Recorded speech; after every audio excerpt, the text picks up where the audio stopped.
This is CGTN, China Global Television Network.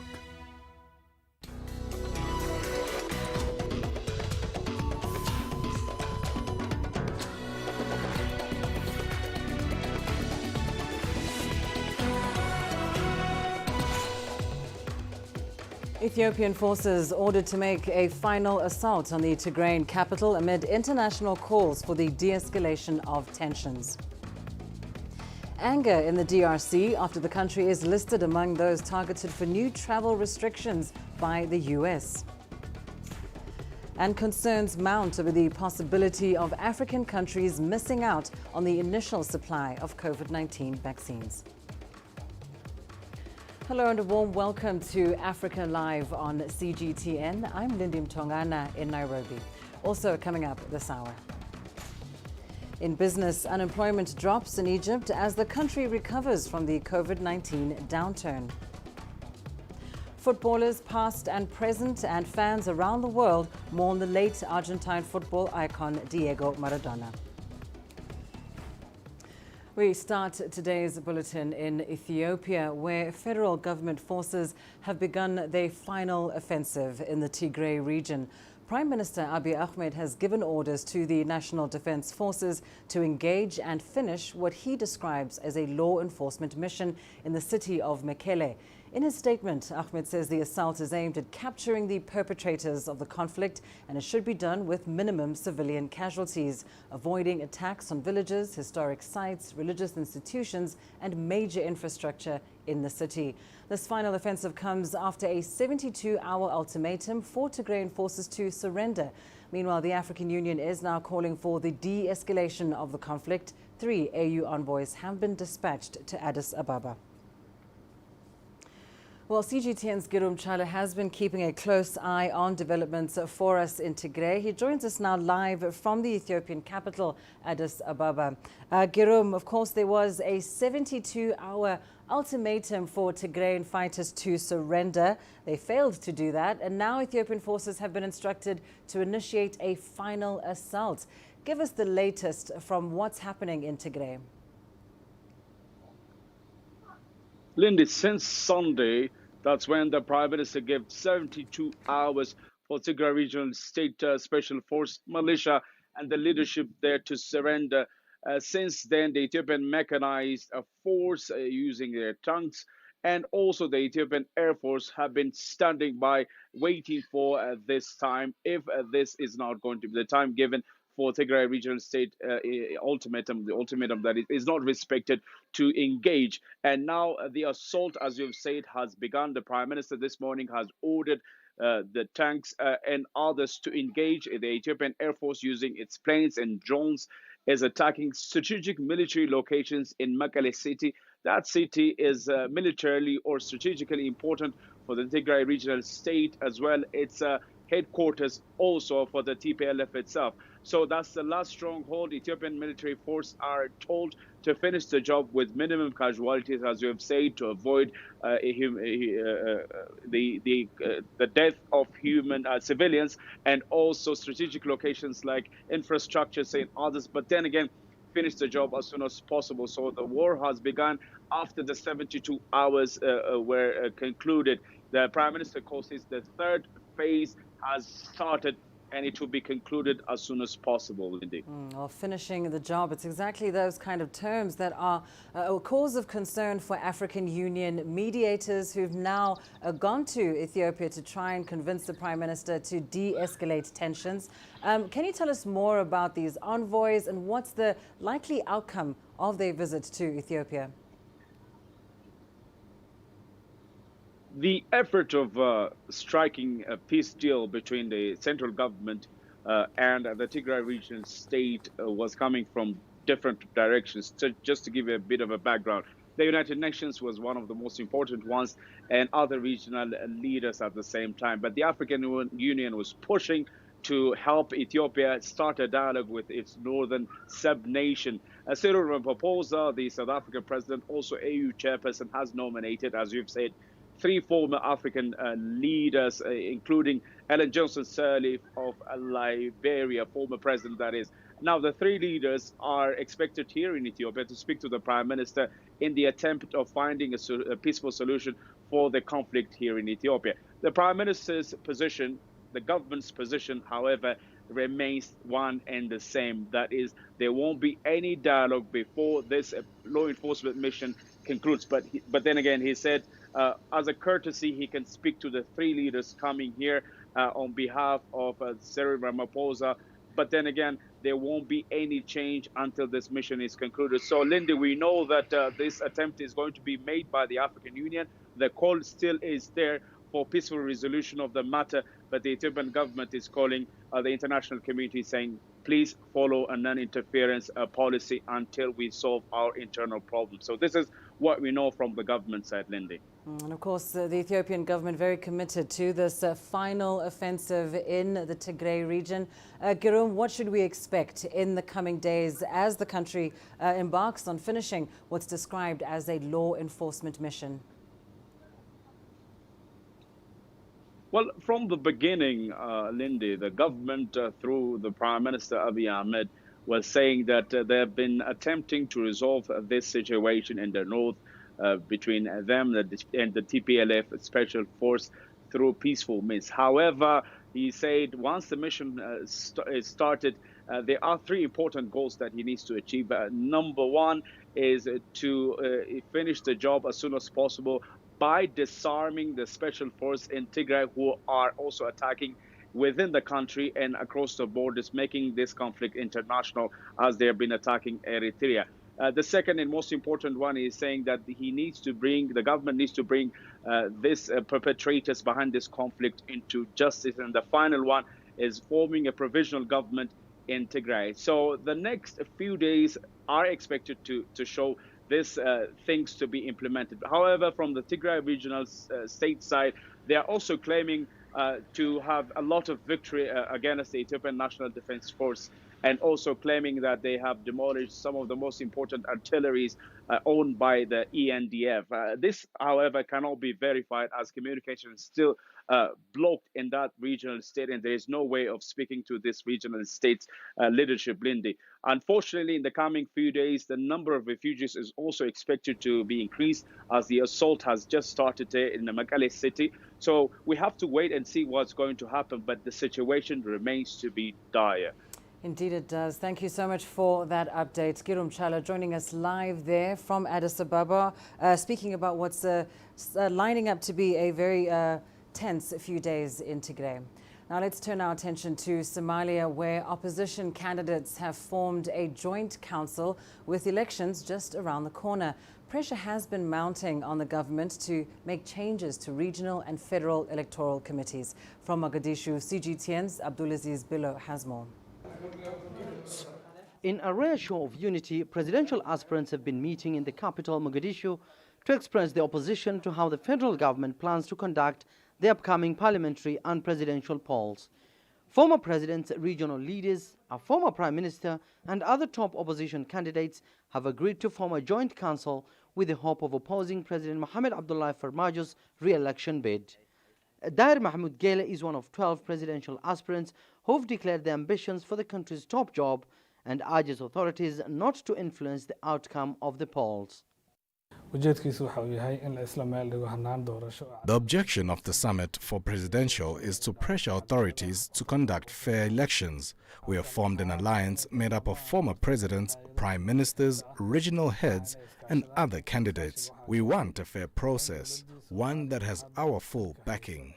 The council has picked former President Sheikh Sharif Sheikh Ahmed as its chairman, with Hussein Halane, a former finance minister, as the secretary general. The opposition is accusing the electoral committee of bias, claiming it's made up of presidential aides and intelligence officials, a claim the federal government has denied. We have met with youth representatives, clerics, women groups and the international community. We have outlined our concerns ahead of elections. We don't want any delays to the process, but the objective has to be a transparent vote. In September, leaders failed to agree on how to conduct a popular vote in the country. Instead, an indirect model was agreed upon that involves clan elders and electoral delegates. ending a 2-year stalemate between the central government and regional administrations. Analysts now warn that failure to agree on the electoral committee might see the opposition pull out of the electoral process. The concern by the opposition and other presidential candidates is the inclusion of civil servants and pro-government supporters in the technical committee tasked with the electoral process. Unless there's an amendment to the committees, it's likely the opposition will boycott the whole process. The election of members of parliament and senators is expected to kickstart in early December, followed by a presidential vote in February 2021. For now, it's unclear whether the vote will go according to plan or whether or not the opposition will boycott the highly anticipated presidential vote. Abdulaziz Bilo, CGTN, Mogadishu, Somalia. And let's turn now to news that has certainly been resonating with millions around the world. 3 days of national mourning have begun in Argentina. This after the passing of football legend Diego Maradona. We are now getting live pictures from Argentina, from Buenos Aires. This, as you see, is Casa Rosada. It is the presidential palace of the country, and it is where Maradona will lie in state for the next 3 days. Now, Maradona, his body is already lying there, and many, as you can see, have come to pay their last respects. He died on Wednesday at the age of 60 from a heart attack. Well, his demise came just 2 weeks after he was released from hospital for the treatment of bleeding on his brain. Maradona, as you'll know, helped Argentina to win the 1986 FIFA World Cup, a tournament that is famous for his goal against England that he may have scored with his hand. He was, of course, capped 91 times for Argentina and scored a total of 34 goals. He went on to inspire generations of football players and indeed fans all across the world. May he rest in peace.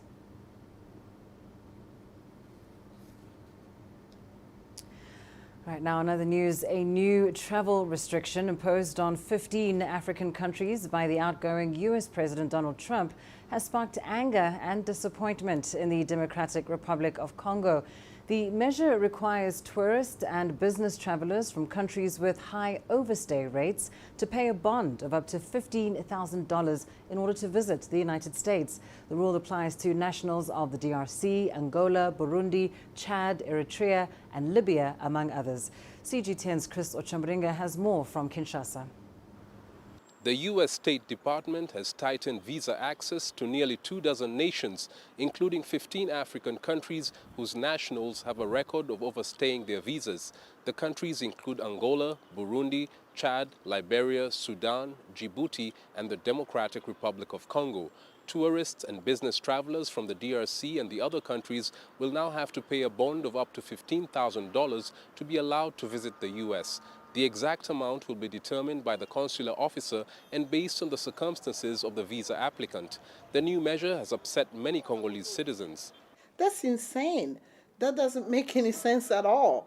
And if someone wants really to stay in America, $15,000, they could care less about that. But that's not fair. You don't do that to people. And that's singling out, again, the black community, the African community, and that's not representative of America. My heart is full of anger because of the decision of the U.S. government. It's a very bad decision. I read the statement of the U.S. ambassador to the DRC on Twitter where he tried to downplay it. It's really unfortunate. The new requirement will take effect on December 24th and runs until June 24th next year.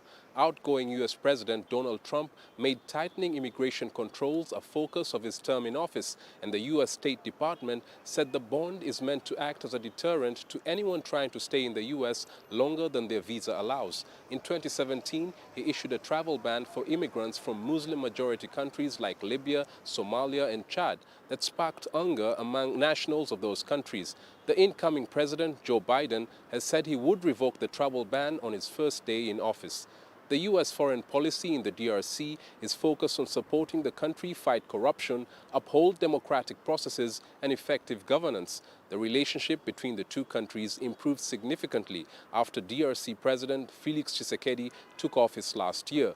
But many in the DRC see the new visa regulation measures as a setback. Chris Sochamringa, CGTN, Kinshasa, Democratic Republic of Congo. To China now. The country has made great strides in the fight against poverty. During a recently held virtual G20 summit, Chinese President Xi Jinping expressed confidence that his country will eradicate poverty 10 years ahead of schedule. The UN Sustainable Development Goals target ending global poverty by 2030. And certainly over the past 40 years of reform and opening up in China, more than 700 million people have been lifted out of poverty, contributing to more than 70% of the world's poverty reduction goals. Those remarkable achievements were recently praised in South Africa. I have seen the remarkable progress that China has made to eradicate absolute poverty, and also the steadfastness, the vision and the hard work that the Communist Party under President Xi Jinping has been put in place throughout China to eradicate absolute poverty. I have witnessed the rise in the standard of living, and also amongst the people of China, how they appreciate the leadership that is strong and decisive, that is in place to take the people forward. The Communist Party of China has put people at the center. And there's a famous Chinese saying, don't forget the people or the people will forget you. And this is what the Communist Party does. It put people at the center of its development. It is because of the policies of the Chinese system of governance that they were able to bring prosperity to the entire nation, to lift it out of poverty and to become a prosperous nation today. And this growth and development of China is a lesson to us in Africa. And let's turn to Chinese Foreign Minister Wang Yi's trip to South Korea. Following a two-day visit to Japan, the diplomat arrived in Seoul yesterday. He met with South Korean Foreign Minister Kang Kyung-hwa this morning. Shane Ham has more from Seoul. Foreign Minister Wang met with his South Korean counterpart. Exact details of the meeting haven't been disclosed yet, but on his way into the meeting, Wang told reporters that his visit alone shows how much importance Beijing places on relations with South Korea. He also said the two countries are working together to, quote, contribute to safeguarding regional peace and stability, promoting regional economic integration, and complementing the global governance system, end quote. Now, later today, he's scheduled to pay a visit to the presidential office to meet with President Moon Jae-in. He'll also meet with other senior level officials and political advisors during his three-day stay before departing on Friday afternoon local time. Now, what many experts here are watching out for closely is details on a potential visit to South Korea by Chinese President Xi Jinping. Officials here have said a visit would come once the coronavirus situation stabilizes. He was originally scheduled to visit earlier this year, but was postponed because of the global outbreak. Now, both sides have been pushing for a visit and a possible trilateral summit with Japan. Interestingly enough, President Xi has yet to visit South Korea since President Moon took office 3.5 years ago. If you remember, bilateral ties took a turn for the worse in 2016 because of the previous administration here's decision to deploy the U.S. THAAD anti-missile defense system. Ties have gradually improved since then, but what's interesting about the timing right now is, of course, the U.S. is in the middle of a leadership transition, and the Korean Peninsula is an extremely important region for both China and the U.S. Both countries happen to be very important partners for South Korea as well, not only from a political or security standpoint, but also economically. All right, let's take a short break now. Here's what's still ahead on the program. Concerns mount over the possibility of African countries missing out on the initial supply of COVID-19 vaccines. And why conservationists are worried about Kenya's Mount Elgon National Park.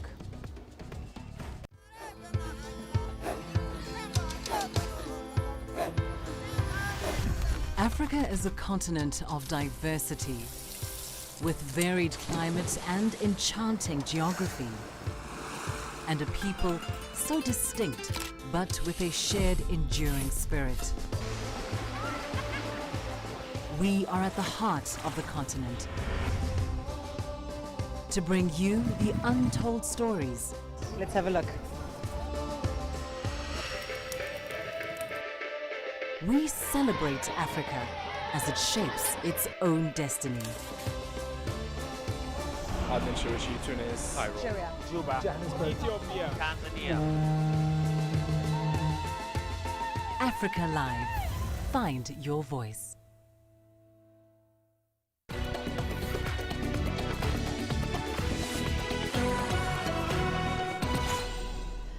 Countries across the world have embarked on a scramble to seal COVID-19 vaccine supply deals. But health experts are warning that poorer nations may have a tough time getting their hands on the potentially life-saving jabs. Tens of millions of doses from developers Pfizer, Moderna and AstraZeneca are expected to be released in the coming weeks, but it's unlikely that much of these will reach Africa. CGTN's Julie Shire explains why. Ranjendran Devan was hospitalized with a severe bout of COVID-19. Days before, he received an inconclusive test result. I remember being wheeled in, and then that was it. And then 10 days later, I remember waking up in the ICU and trying to figure out where I am, what's going on. And I asked my physician, you know, what happened? And she said, listen, you were not going to make it, but you obviously had other plans, you know, we had given up.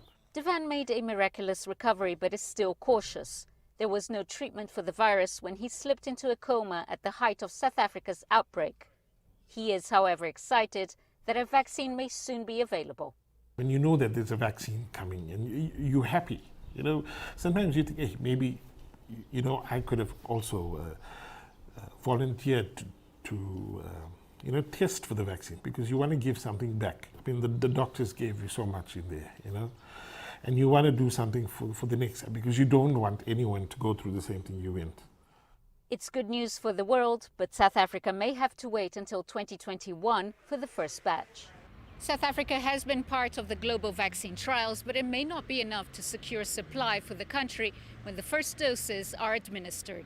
We saw with HIV medicine that it took a lot of political will for us to get ARVs, to get generics. I mean, if you look at the dolutegravir molecule, that's been around overseas for quite a few years, but we only got it in the last 2 years. So yes, we're going to be at the bottom of the queue. And again, when it does arrive, who is going to prioritize who gets it? South Africa, however, is optimistic it will get the shot sooner. It's paid $30 million into the COVAX fund, which focuses on low and middle income countries. A vaccine like this is absolutely essential to make sure that our population is well taken care of. We have a large number of people with comorbidities in this country that we need to look after. And having the vaccine would actually make it a lot easier for us to get on with our daily lives. China has also indicated it will help South Africa and other African nations with vaccines should the need arise. Judy Shara, CGTN, Johannesburg, South Africa. Meanwhile, the African Union has launched Africa Mask Week, a campaign aimed at raising awareness about wearing masks to stop the spread of COVID-19.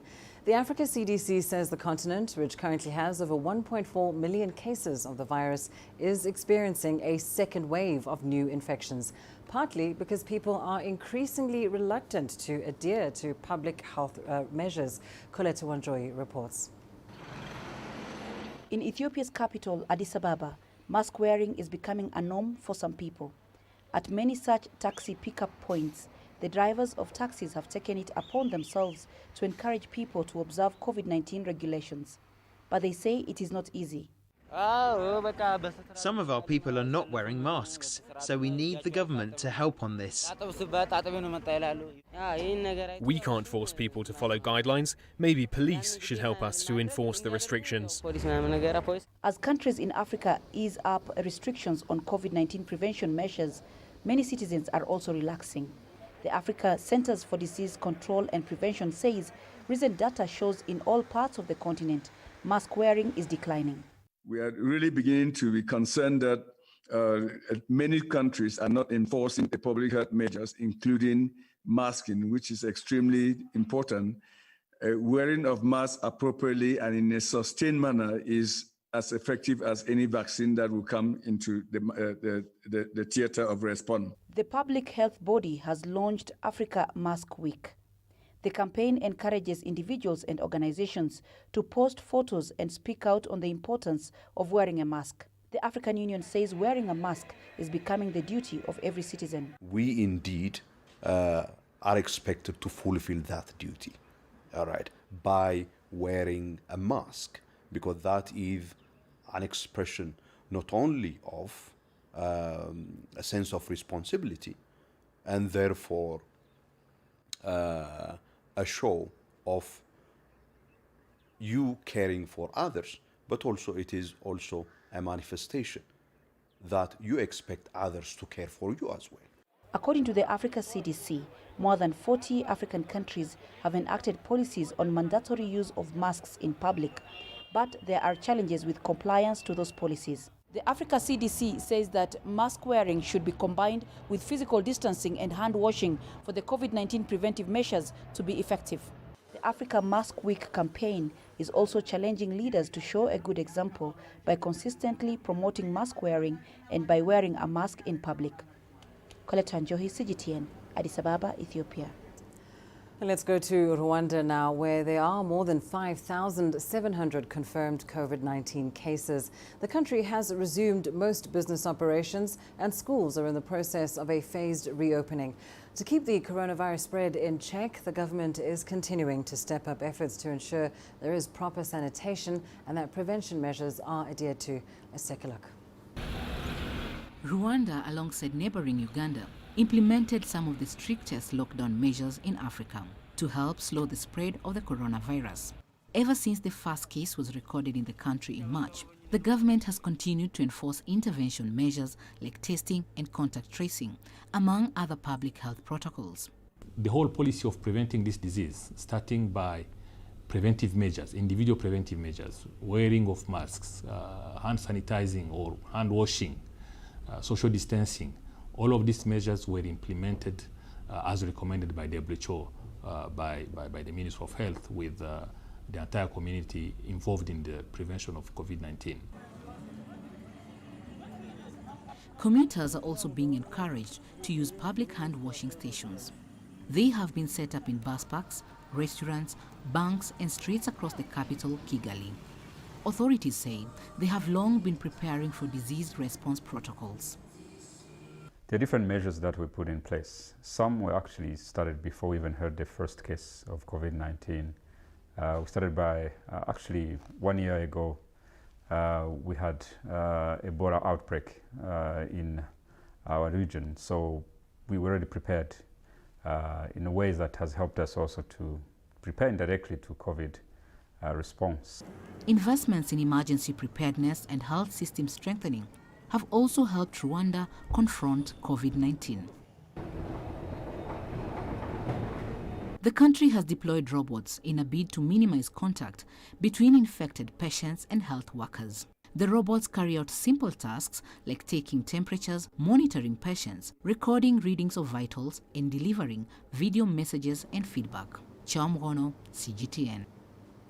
South Africa's national flags are flying at half-mast as the country marks 5 days of mourning to remember and honor victims of COVID-19, gender-based violence and femicide. South Africans have been asked to participate by wearing a black armband, ribbon or any sign that signifies the act of mourning. The country has also launched 16 days of activism for no violence against women and children. Here's CGTN's Yolisa Njamela with more. This nation's soul can only renew itself if a better commitment is made to put an end to gender-based violence. That's according to South Africa's Deputy President, David Mabuza. Mabuza was speaking at the official commemoration ceremony for the 16 Days of Activism campaign against gender-based violence and femicide. The 16 Days campaign is meant to galvanize action to end violence against women and girls. This year's ceremony also served as a rallying call to commemorate the thousands of people who lost their lives to COVID-19. As we deal with the dark cloud of COVID-19, the chilling pain of gender-based violence and femicide cuts very deep into the core foundation of our national consciousness. South Africa has the dubious honor of having a femicide rate 5 times higher than the global average. This situation was exacerbated by the COVID-19 pandemic. More cases of gender-based violence were reported during the lockdown period, a lockdown period that was necessitated by the need to curb the spread of the pandemic. In order to honor and remember all those who have lost their lives, President Cyril Ramaphosa directed that the nation embark on 5 days of mourning for the victims of COVID-19 and gender-based violence. During this period, the national flags will be flown at half-mast throughout the country from 6 a.m. to 6 p.m. There's still more work ahead of us. COVID-19 continues to be part of our lives. We should continue to be vigilant and ensure that we continue to adhere to COVID-19 protocols. The reported rising number of infections remains a cause for concern for all of us. We should continue to behave responsibly to save lives and avoid any possible resurgence of COVID-19 infections that may result in further loss of lives. Mabuza further pleaded with the South African society at large to do more in calling out acts of gender-based violence. The presidency is now urging society to collectively rally behind government programs to promote advancement and development of children and women. Yolisa Njamela for CGTN in Pretoria, South Africa.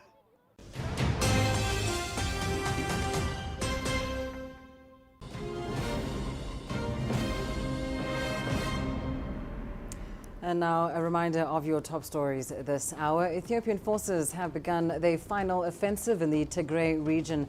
Prime Minister Abiy Ahmed has given orders to the National Defense Force to engage and finish what he describes as a law enforcement mission in the city of Mekelle. This final offensive comes after the expiry of a 72-hour deadline for Tigrayan forces to surrender. A new travel restriction imposed on 15 African countries by US President Donald Trump has sparked anger and disappointment in the Democratic Republic of Congo. The measure requires tourist and business travelers from countries with high overstay rates to pay a bond of up to $15,000 to visit the US. And countries across the world have embarked on a scramble to seal COVID-19 vaccine supply deals. Tens of millions of doses from developers Pfizer, Moderna and AstraZeneca are expected to be released in the coming weeks. But health experts are warning that poorer nations may have a tough time getting those jabs. Now time for a short break. Your business news up next. Coming up, unemployment drops in Egypt as the country recovers from the COVID-19 downturn. You don't find the stories of North Africa by sitting on the sidelines. You've got to get out, go there, and you'll find them. In the bazaars of Casablanca. Among the crowds in Cairo. Who come to visit Cairo, the ancient capital of Egypt. Along the waters of the Nile. Along the sands of the Sahara. No one else will take you where we can in North Africa. No one else will show you what it's all about. CGTN, see the difference.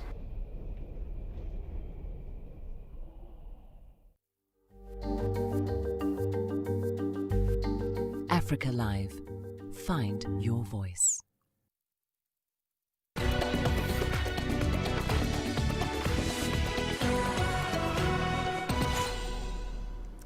In your business news, Egypt's unemployment rate dropped to 7.3% in the third quarter of the year, down 0.5% from the same period in 2019.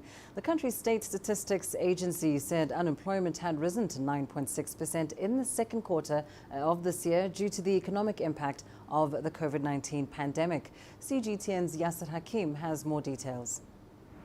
Another sign of recovery in the Egyptian economy.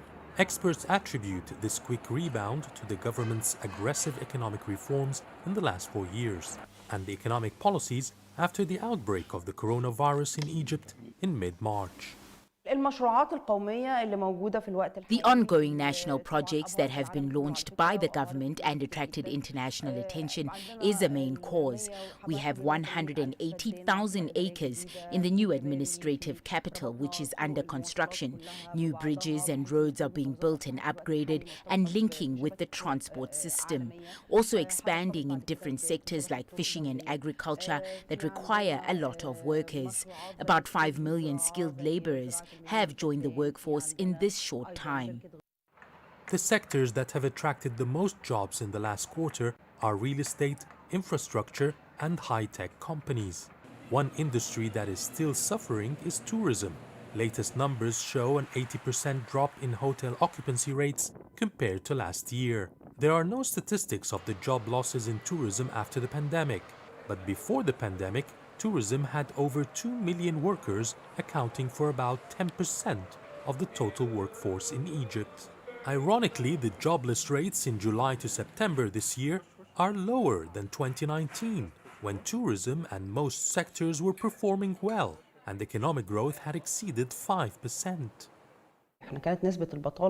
Unemployment had reached 10% in previous years. Now it's at its lowest rate at 7.3%, which is a very good achievement, especially in the current circumstances with the coronavirus. It was based on orders by President Abdel Fattah al-Sisi to limit job losses during the pandemic. An example is that emergency funds were only provided to public and private sector entities that did not fire its workers. According to statistics, rural areas have seen higher employments than urban areas. This could be linked to the multiple real estate and infrastructure work undertaken there, as well as the government-led mega project to cultivate 2 million acres of land around the country. Yasser Hakim for CGTN, Cairo. Ghana's export trade has exceeded its imports by $1.7 billion within the first 10 months of this year. This according to the country's central bank. Now, this comes despite a downturn in the country's economy caused by the coronavirus pandemic. Economists are projecting revenue from the West African nation's exports to increase further by the end of the year. CGTN's Nabil Ahmed Rufai reports from Accra. Ghana had already revised down its economic growth rate for the year from 6.8% to 2.5% due to the impact of COVID-19. But now some good news as it tries to bring the economy back on track. Exports of the country's commodities and goods have significantly increased. The Bank of Ghana says export trade, which exceeded imports by $1.7 billion recorded within the first 10 months of this year, is bigger than what was achieved during the same period last year of $1.2 billion. The central bank says non-traditional exports such as handicrafts, processed or semi-processed agricultural products have contributed to the increase in revenue. Meanwhile, Ghana, which largely exports gold, also benefited when the price of the commodity reached an all-time high in July following the economic fallout of COVID-19. The country secured $5.72 billion from gold exports and $1.81 billion from cocoa exports, higher than what was recorded in the same period last year. Oil exports, however, dipped by about $1.4 billion to $2.4 billion in October 2020. Economists say the positive outlook of the country's export trade, which has exceeded imports, could improve the local currency as the economy gets more foreign currencies such as the dollar to shore up its reserves. Nabil Ahmed Rufai, CGTN, Accra, Ghana. Nigeria's currency, the naira, has weakened to trade 6% lower than last week against the US dollar on the parallel market. And this comes days after the country's economy entered a recession for the second time in 5 years. CGTN's Phil Ihaza has more from Abuja.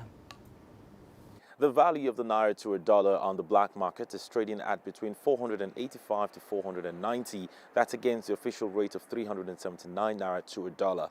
The Central Bank of Nigeria pegged the official exchange rate at 379 naira to a dollar in August.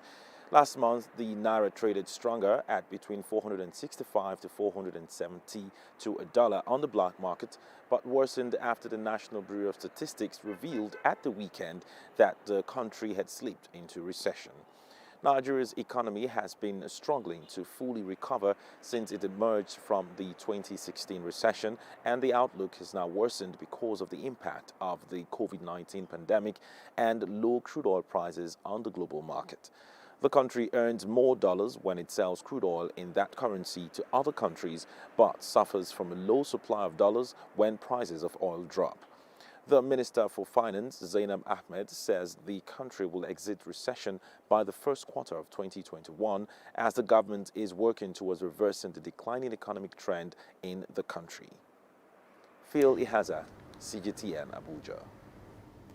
South Africa's Finance Minister Tito Mboweni has once again publicly questioned the necessity of having a national airline. The country is in its biggest financial crisis, and the move is seen as heightening concerns about divisions in government. Angela Coppola takes up the story. Mboweni asked his near 1 million followers whether the country needed a state-owned airline or whether a private company should be given the chance to fill the gap.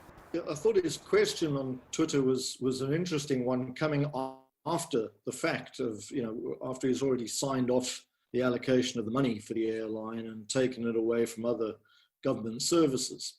And to me, it sent a big signal saying he's absolutely not convinced that he's done the right thing. The finance minister is not shy about using his Twitter account to get his message across. But he was quoted as saying that he wouldn't give 1 cent of his own money to SAA, and that if he had a chicken farm that he had to continually invest in and he got no eggs, he would close it down.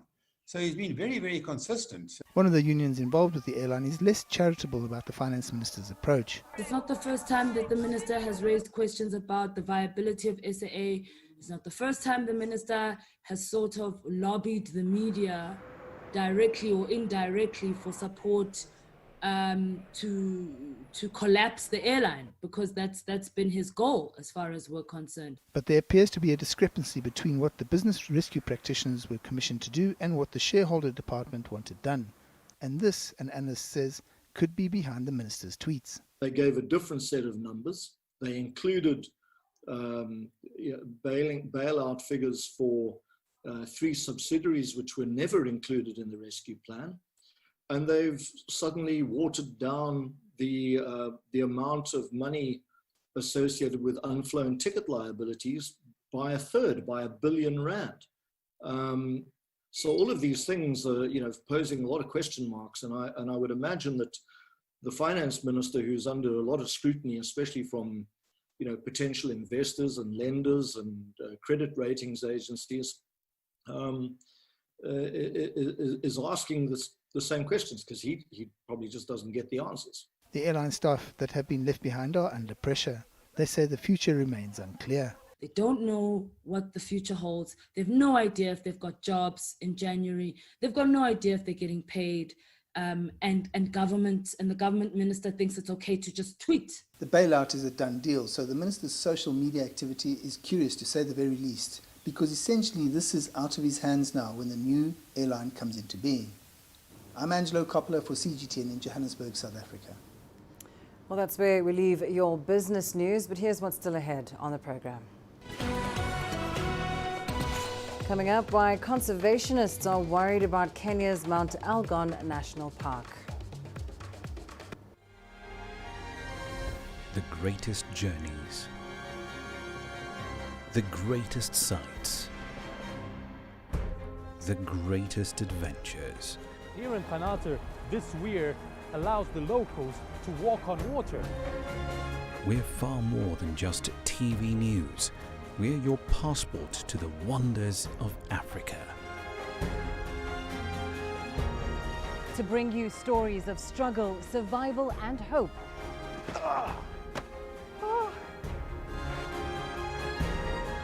So let's explore.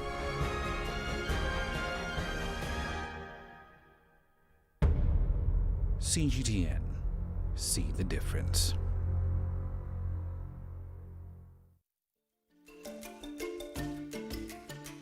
Africa Live. Find your voice.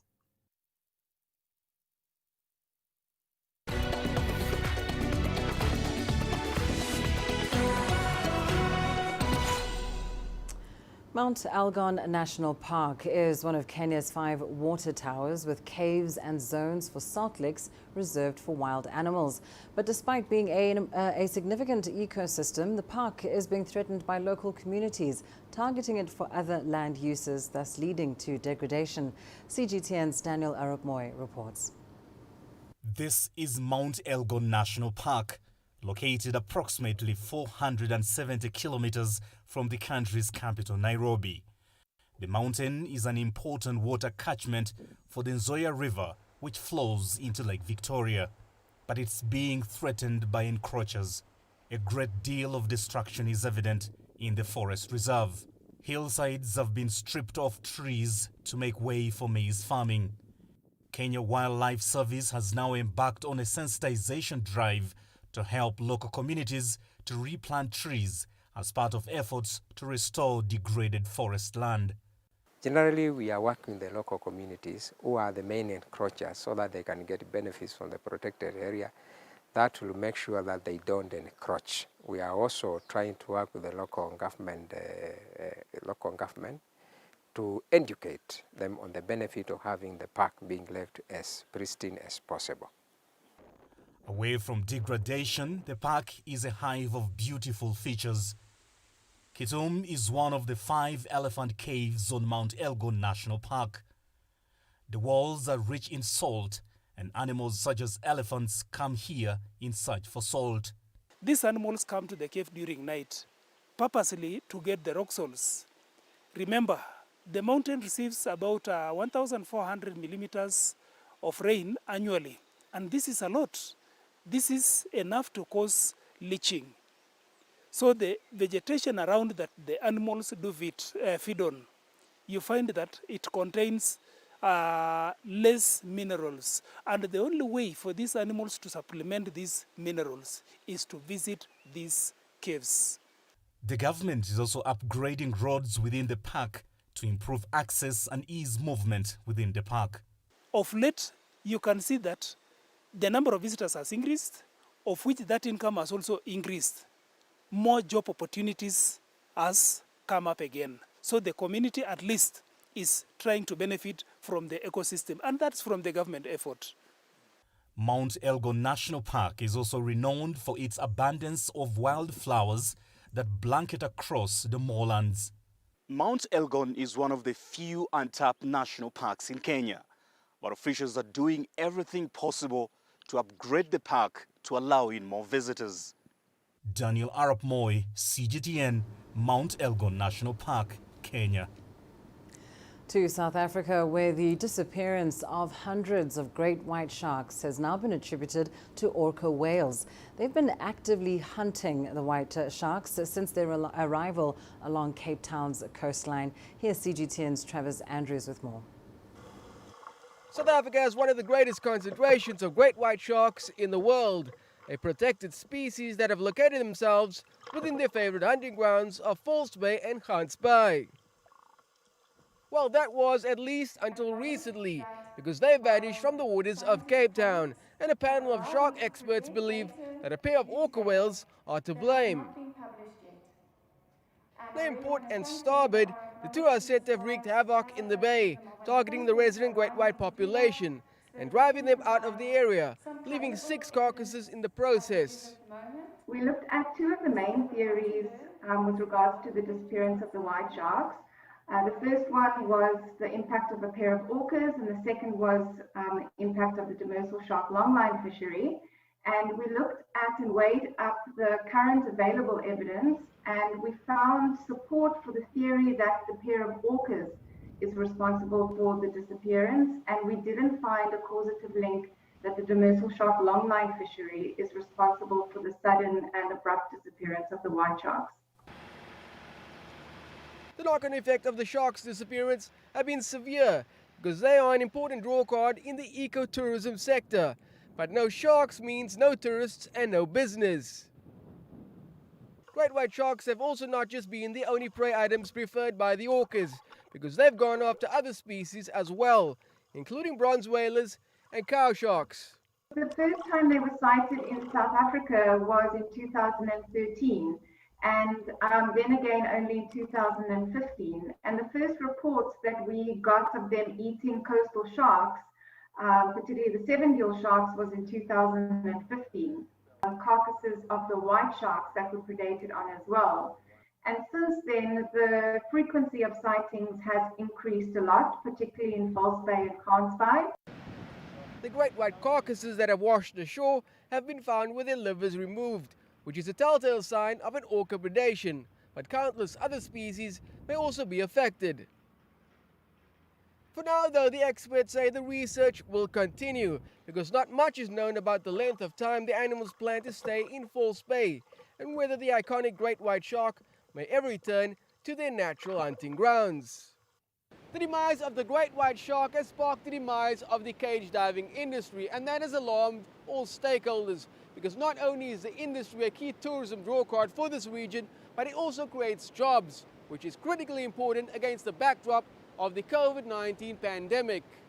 Travis Andrews, CGTN, Cape Town. Let's take a short break. Your sports news up next. Coming up, football players, clubs and fans across the world mourn the late Argentine football icon Diego Maradona.